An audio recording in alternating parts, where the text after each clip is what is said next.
Allez, bonjour à tous, j'espère que vous allez bien. Aujourd'hui, analyse du marché, on parlera de BTC, on reverra les annonces économiques un peu plus en détail sur ce qui nous attend cette semaine. On fera une analyse ensuite d'Ethereum, les altcoins les plus fortes et comment trader les altcoins dans ce genre de contexte de marché. Ensuite, vous me demandez d'analyser 4 cryptos, WLD, MLC, FET et Borg, et on terminera ici par le marché US. Alors, on a, comme j'ai dit, pas mal d'annonces économiques qui arrivent, on voit qu'on a pas mal de volatilité sur le marché, en témoigne cette session US qui est bearish et avec une très forte volatilité. Au moment de l'ouverture, là, 15h30, on voit qu'on a pas mal de volatilité, et je vous rappelle qu'on a une semaine qui est très chargée, ça commencera demain avec le PIB aux États-Unis. Je vous rappelle, le PIB, ça va être la valeur monétaire de tous les biens, produits et services fournis au sein de l'économie ici américaine durant le dernier trimestre. On a une publication avancée qui est 30 jours après la fin du trimestre. On va avoir une publication qu'on appelle préliminaire qui va être 60 jours après la fin du trimestre, et en général une publication finale 85 jours environ après la fin du trimestre. Donc là on va voir bien sûr en fonction des données, est-ce que on est en dessous ou au-dessus des attentes qui sont prévues, à savoir que la dernière estimation du PIB, on était sur une estimation négative comme on peut le voir ici. Donc là bien sûr c'est notre première donnée qui va tomber mercredi à 14h30, donc ça va être très important à surveiller. Ensuite, on enchaînera avec la décision sur les taux d'intérêt et surtout le discours de Jérôme Powell. Ça aura un gros impact. On s'attend à aucune baisse des taux. Par contre, le ton qu'emploiera Jérôme Powell aura un gros impact en fonction de ce qu'il dit. S'il nous fait du Powell comme ces derniers mois, ça sera un discours de 5-6 minutes très rapide, et ça sera surtout les questions qui sera intéressant à surveiller. Bon, en tout cas, on peut pas anticiper à l'avance ce qu'il dira, mais ça va créer de la volatilité. Ensuite, jeudi, le corps PCE. Le corps PCE, c'est les dépenses personnelles de consommation. Je vous rappelle, ça compte pour 2/3 du PIB. C'est un indice, un indicateur qui est calculé sur la base des dépenses personnelles de consommation. Comme je l'ai dit, ça a un gros impact parce que ça permet de voir si oui ou non on a une reprise de l'inflation et si on peut baisser les taux ou pas. Ensuite, on aura taux de chômage, les NFP. Vendredi, on aura également les PMI. Bon, ça c'est une annonce un peu moins importante. C'est quoi? C'est l'indice des directeurs d'achat. C'est tout simplement une enquête qui est envoyée à des directeurs d'achat manufacturiers ici, afin de voir comment se porte le secteur. C'est environ une fois par mois. Voilà, ça permet de voir tout simplement si on est plutôt dans une phase dans un secteur en expansion ou un secteur en contraction, en fonction de si on est au-dessus ou en dessous de 50. Donc voilà, pour un petit résumé, sans rentrer trop dans les détails des annonces économiques qui nous attendent cette semaine, et comme je dis, ce qu'il faut surveiller, c'est les résultats. Est-ce qu'on est au-dessus ou en dessous des attentes?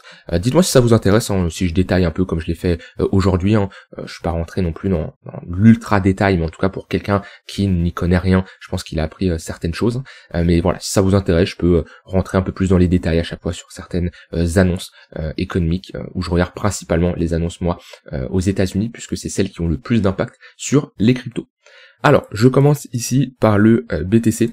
Toujours dans cette phase de latéralisation, on voit qu'on est revenu chercher l'extrémité haute et on a ici une réaction vendeuse. On revient chercher le milieu de range. Donc voilà, du BTC qui nous fait tout simplement un range depuis qu'on est rentré, c'est-à-dire il y a 15 jours maintenant. On est bloqué entre deux bornes dans une phase de latéralisation. On a eu cette déviation à la hausse. Techniquement, le plus probable, c'est d'aller faire une déviation à la hausse ici, une déviation à la baisse, réintégration. L'objectif, comme je dis, c'est d'aller viser les 121 000, ici 120 000 dans un premier temps. Pour le moment, on rejette au niveau l'extrémité haute. On voit bien ici, au niveau de notre value area high, et qu'on a comme ça une réaction au niveau de la value area high. L'objectif principal, c'est toujours de revenir chercher le poke, le point of control.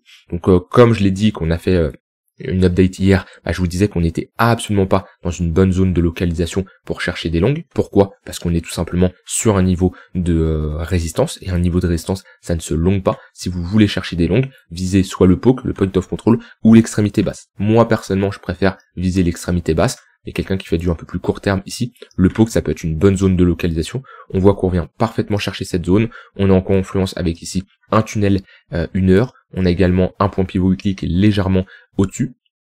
Donc ça, c'est des points d'intérêt très intéressants pour ceux qui font de l'intraday ou du swing pour chercher des longues. Puis après, quelqu'un qui ne trade pas le range là, qui préfère attendre qu'on retrouve un fort momentum avec des moyennes mobiles bien orientées à la hausse, faut attendre de repartir dans une forte dynamique haussière, parce que là on voit qu'on commence à rentrer dans un range mature. Qu'est-ce qui me fait dire ça? On commence à avoir un 1 heure qui commence à être plat, ok, un 15 minutes qui est plat, et surtout le 4 heures qui commence à rentrer à l'intérieur du range. De toute façon, on voit qu'on est sur un range de 15 jours, ce qui commence à faire un range mature.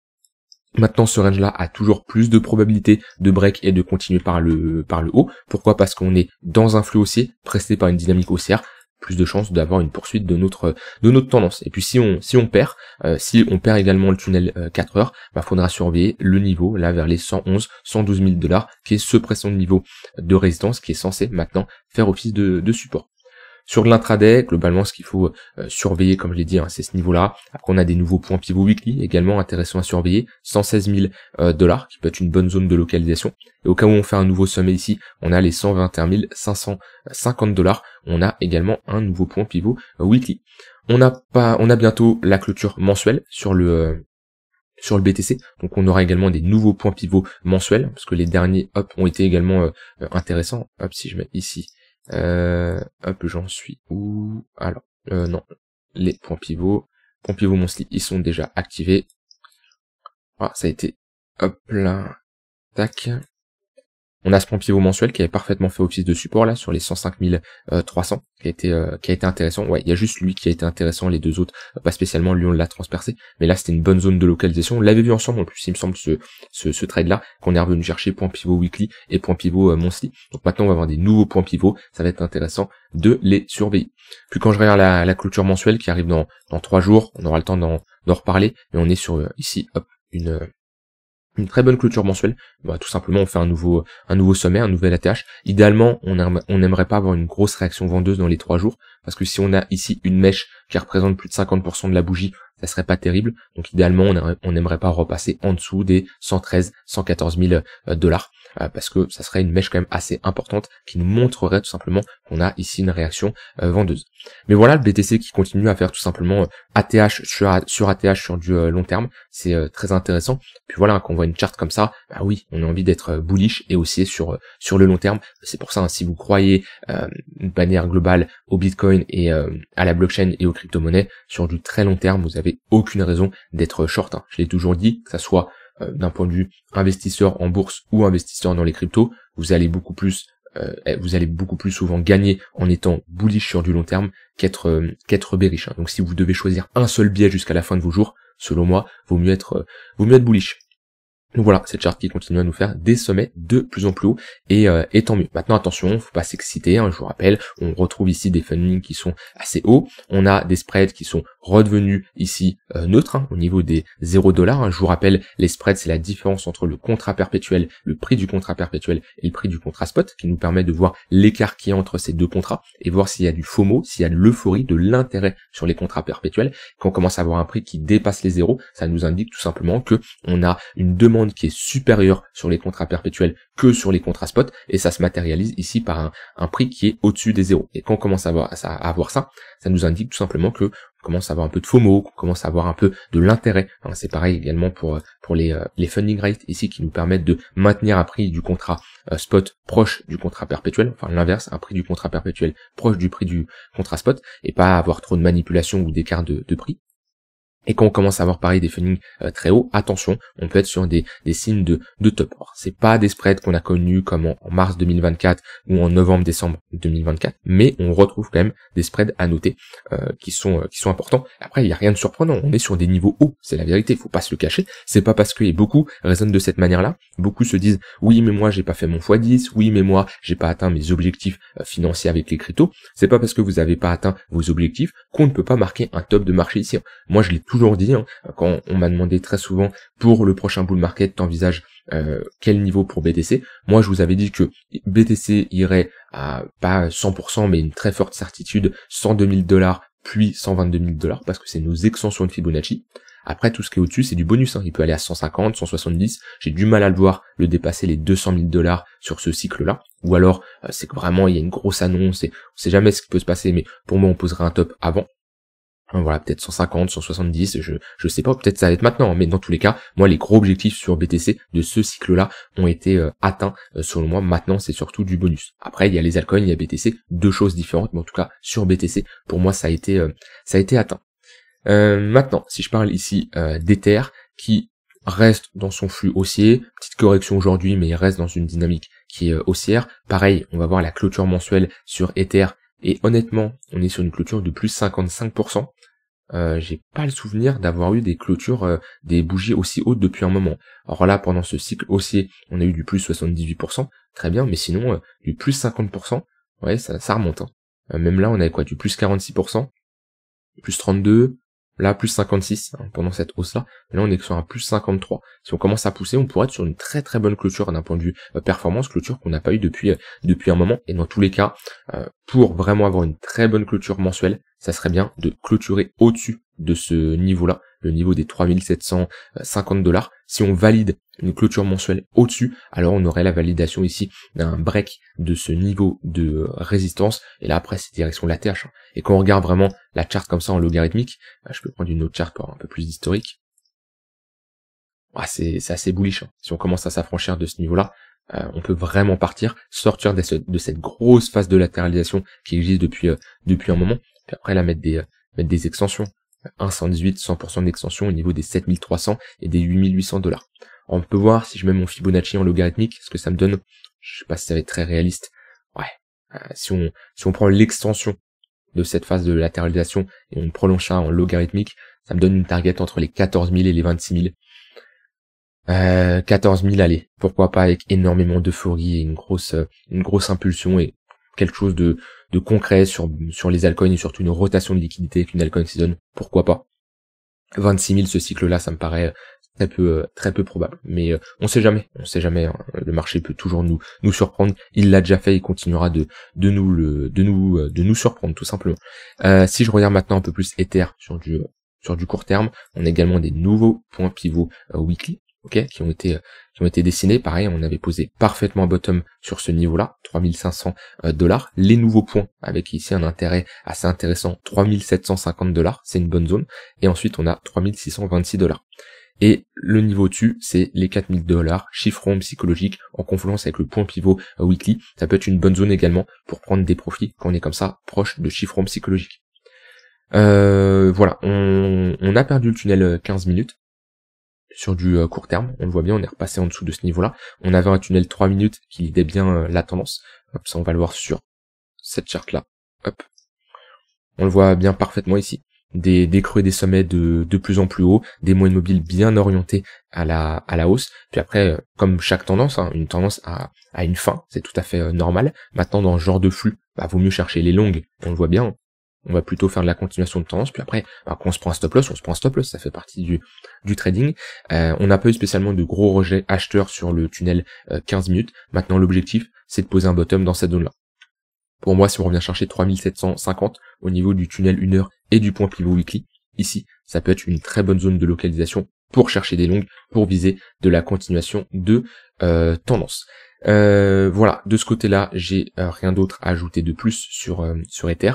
Pareil, si je regarde ici les spreads, on a toujours des spreads négatifs, donc on voit qu'on a un peu moins de FOMO sur Ether que sur le BTC, mais ça reste tout à fait correct, hein, même si on retrouve un peu des spreads plutôt orientés à la hausse, on le voit, si je me mets un peu plus sur du court terme.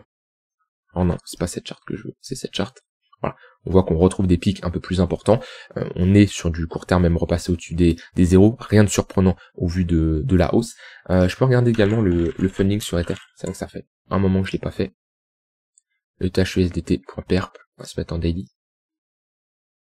Ouais, on retrouve quand même des fundings positifs, ça est un peu comme BTC, pas autant que novembre 2024, comme mars 2024, mais on retrouve des fundings qui sont en hausse, et un open interest qui est également en hausse. On voit pas mal de contrats ouverts sur Ether. Je vous rappelle, l'open interest, c'est la somme totale des contrats longs plus short, ok. Quand vous ouvrez une position longue, ça augmente l'open interest. Quand vous ouvrez une position short, ça augmente également l'open interest. Ça vous permet de voir si on a des liquidations, si on a au contraire de l'intérêt.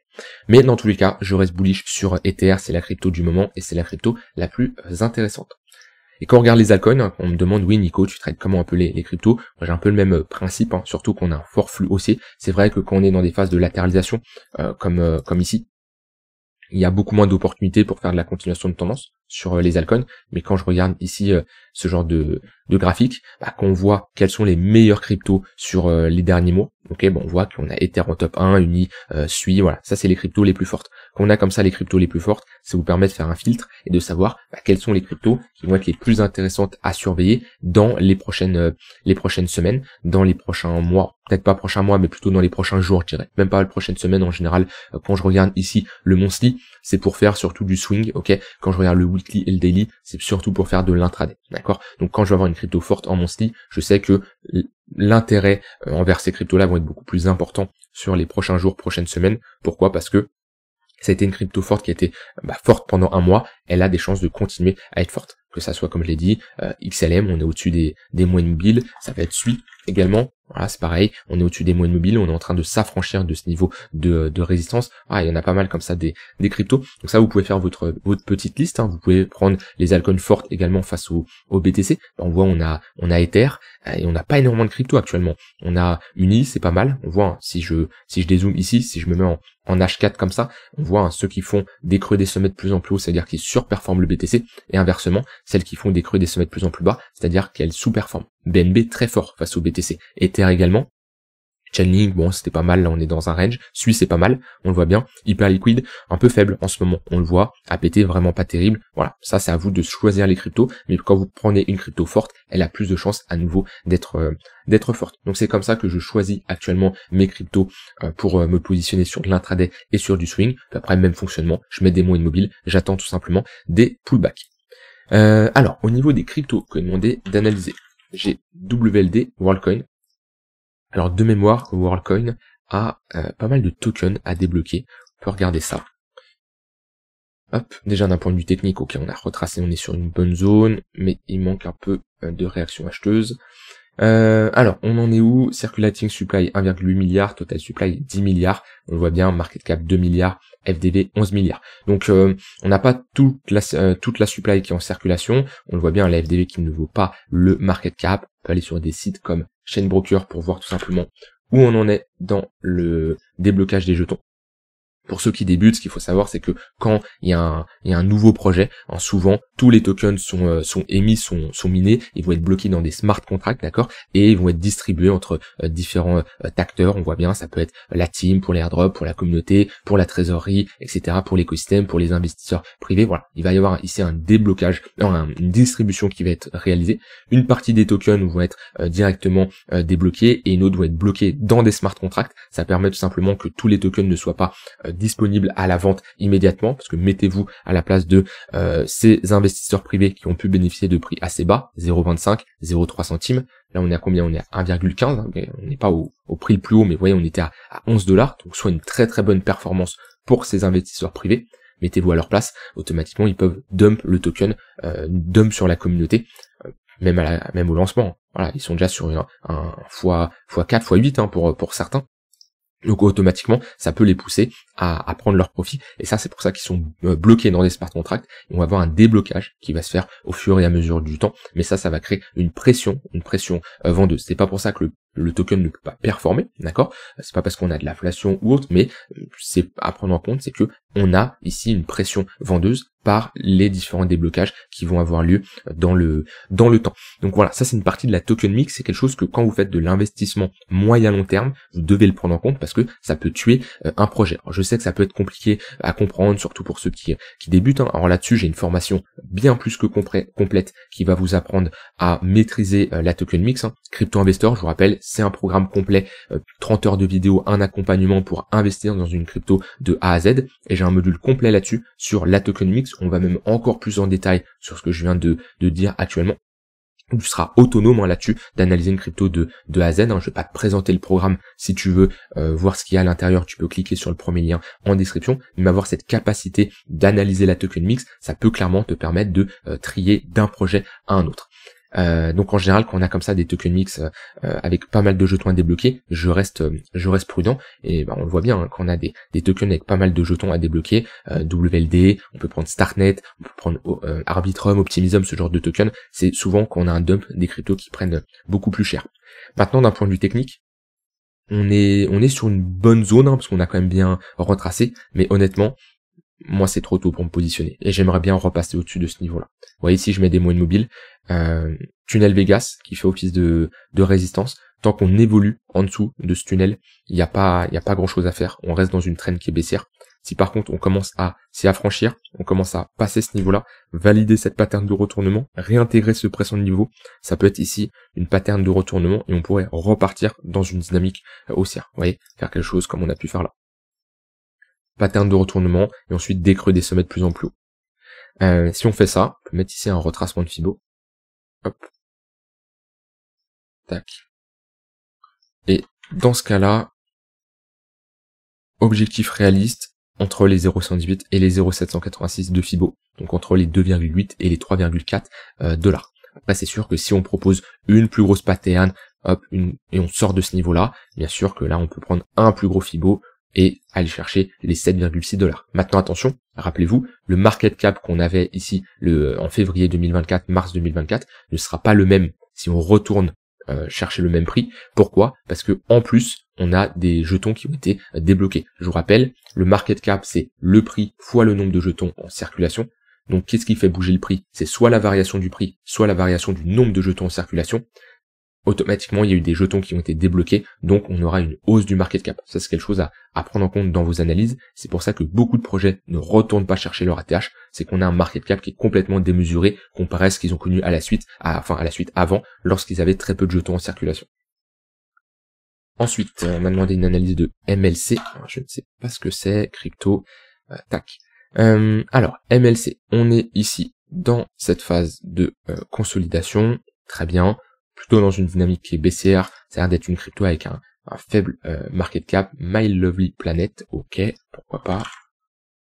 Ouais, 845, donc ça c'est quelque chose également à prendre en compte, hein, quand on est sur des market cap aussi faibles, et pas le nombre, tous les tokens en circulation. Bah, attention à la volatilité, attention sur ce genre de crypto qui peuvent être des scams, voilà, ça peut être des projets qui peuvent pump très vite, hein, comme on le voit ici. Ça peut être également des projets qui s'effondrent.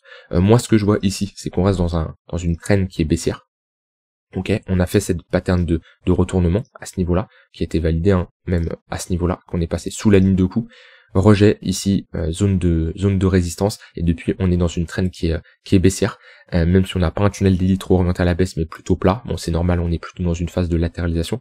Pour moi, ce que j'aimerais bien, c'est avoir une volatilité qui s'écrase un peu et trouver une petite pattern de retournement, quelque chose comme ça. Voilà, pas avoir une pattern de retournement avec une trop forte amplitude. Je les aime beaucoup moins ces patterns-là, mais on va trouver cette pattern, parce qu'on est quand même revenu chercher une bonne zone de localisation. Même si je trace un Fibo, point le plus bas, point le plus haut, on est au niveau de notre zone de rechargement long terme. On a sûrement méché sur les 0,886, classique, hein, c'est notre niveau ultime sur les altcoins, où en général on pose un bottom dessus. Ouais, si on peut revenir chercher cette zone là, un peu la travailler et proposer une pattern de retournement, ça serait pas mal. Et un niveau pas mal à réintégrer, c'est les 50 centimes. Si on repasse au-dessus, qu'on réintègre cette précédente pattern, on aura de grandes chances d'aller faire un nouvel ATH. Ensuite, j'ai une analyse de fait. En fait, je l'ai analysé il y a pas longtemps. Des fois, attention, hein, pour certains qui me redemandent, alors c'est pas de votre faute, hein, vous avez peut-être pas vu la vidéo, mais des fois j'analyse une altcoin et 2 jours après on me redemande la même. Je sais que vous regardez pas spécialement mes vidéos tous les jours, mais souvent je me répète, sachant que j'en analyse pas mal. Des fois je me souviens pas que j'en ai analysé une il y a 2-3 jours, mais fait, je l'ai analysé il y a pas longtemps, en tout cas il y a moins d'une semaine. Sur fait là, il y a pas mille choses à faire. On est dans une très bonne zone de localisation parce qu'on a bien retracé. Pareil, vous voyez le rebond sur les 0,886 de Fibo. Maintenant, le seul signal que je vois sur fait, c'est break ce tunnel daily et break cette pattern de retournement avec la validation de cette structure en W. Si on valide ça, à ce niveau-là, on aurait la confirmation d'un bottom avec cette pattern de retournement, une inversion, comme on dit, de notre tendance, qui est plutôt baissière, et là on pourrait s'attaquer au 0,382, voire à nos zones de rechargement de short, entre les 0,786 et les 0,618. Maintenant attention, le haut fonda qui a bien évolué, on a eu la fusion entre les trois cryptos IA, là, pour donner ASI, Ouais, attention, il y a eu un manque de communication là-dessus. Il y a eu une trop grosse hype dessus, selon moi, pour au final que au moment du lancement, comme je dis, il manque des infos et il y a eu un gros manque au niveau de l'équipe de communication. Ça n'a pas spécialement tué le projet parce que je n'ai pas envie de dire qu'il est mort. Hein. La plupart des cryptos ont quand même bien corrigé récemment sur 2024. Maintenant, c'est pas la crypto qui a le plus de hype actuellement. C'est pas pour ça qu'elle ne pourrait pas en avoir, mais si elle en a, faudra surveiller parce que là, dans ce genre de momentum, sur du court terme, il y a de quoi faire. Et dernière crypto, Borg, qui est la crypto de Swissborg. Voilà. Alors, à moins que vous tradez les ranges, dans ce cas-là, vous vous amusez. Sinon, il n'y a rien à faire là-dessus. Si je mets des moyennes mobiles, tout est plat. Bah, voilà. Carrément, le tunnel 3 jours est plat, c'est hyper rare que je vois ça. Un tunnel 3 jours aussi plat que ça, un tunnel daily aussi plat, il n'y a rien à faire. Là-dessus, franchement, sur du long terme, c'est franchement, ceux qui attendent ce type de crypto à un signal, vous pouvez attendre longtemps. Alors, je dis pas qu'il ne va pas arriver, je dis juste que concentrez-vous sur d'autres cryptos. Il n'y a pas mille choses à faire sur ce genre d'altcoin. Soit on cherche des longues sur l'extrémité basse, parce que c'est le bas de range, et on cherche à prendre des profits sur l'extrémité haute. Il y a quand même assez d'amplitude pour faire un minimum de perf. On est quand même sur un 170% entre l'extrémité basse et l'extrémité haute. Maintenant, ceux qui attendent un gros signal, c'est le break de ce niveau-là. Et c'est l'installation au-dessus des 40 centimes de dollars. Si on arrive à faire ça, je trace un Fibo, on aurait de grandes chances de revenir chercher les 0,382 et les 0,618. Mais pour le moment, phase de latéralisation, au niveau d'une précédente zone d'accumulation, il faut attendre. Faut attendre, et là, milieu de range, il n'y a vraiment rien à faire du tout. Voilà, pour les altcoins, vous pouvez demander d'analyser. N'hésitez pas à m'en dire d'autres pour ceux que ça intéresse. Je les note à chaque fois. Je vous souhaite une très bonne fin de journée. Comme je l'ai dit, si vous voulez vous renseigner sur des programmes comme ça qui vous permettent d'être beaucoup plus complet dans vos analyses sur les cryptos, vous pouvez cliquer sur le premier lien en description. Je vous souhaite une très bonne soirée et je vous dis à demain pour une prochaine vidéo. Bye bye.